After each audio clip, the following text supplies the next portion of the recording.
Nous avons fondé Ronalpia parce que nous savons que les entrepreneurs d'aujourd'hui ont changé. Ils sont de plus en plus nombreux à savoir qu'ils ne sont pas obligés de choisir entre fonder Microsoft et sauver le monde, c'est-à-dire de choisir entre Bill Gates et l'abbé Pierre. Ce sont les entrepreneurs sociaux. Ils bâtissent des entreprises pérennes qui apportent des solutions aux enjeux importants de notre quotidien. L'alimentation, la santé, le handicap, la mobilité.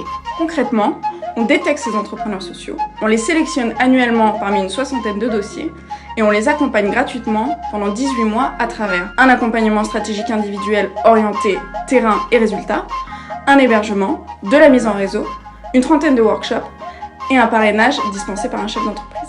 On leur apporte donc des outils, des éclairages stratégiques, un carnet d'adresses, des opportunités, mais aussi de la bonne humeur et de la confiance.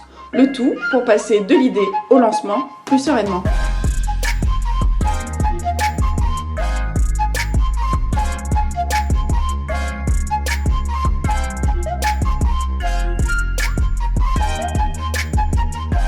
Je suis Sarah Da Silva Gomez, j'ai créé la société Constant et Zoé qui propose des vêtements astucieux pour les jeunes en situation de handicap.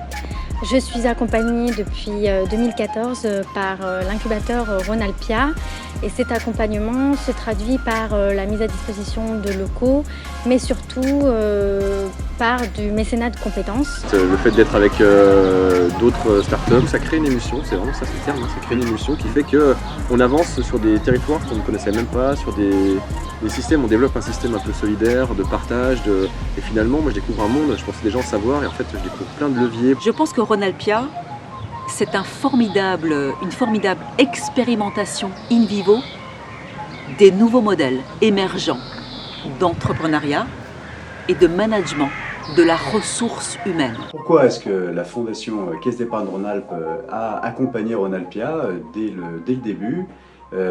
C'était une nouveauté pour nous, en fait, c'était un peu un investissement sur l'avenir, de nous intéresser à une structure extrêmement innovante qui était au cœur de l'entrepreneuriat social, une espèce de mouvement nouveau, de plus en plus important, que les banques traditionnelles comme nous connaissent mal. On espère que ça va continuer longtemps et on apprend énormément de choses à leur côté. Ça nous fait progresser en même temps que nous, on permet à Ronalpia de progresser. Nous, sur Ronalpia, on n'aurait pas fait ce projet.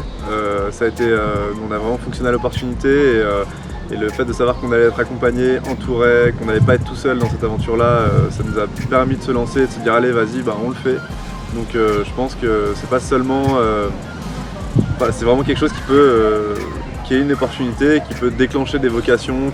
Vous l'aurez compris, aujourd'hui Ronalpia est un écosystème en croissance qui accompagne 13 startups sociales grâce à un réseau de partenaires de confiance et d'experts de l'entrepreneuriat social. Heureusement, ils sont de plus en plus nombreux à faire le choix de l'action face à la morosité ambiante.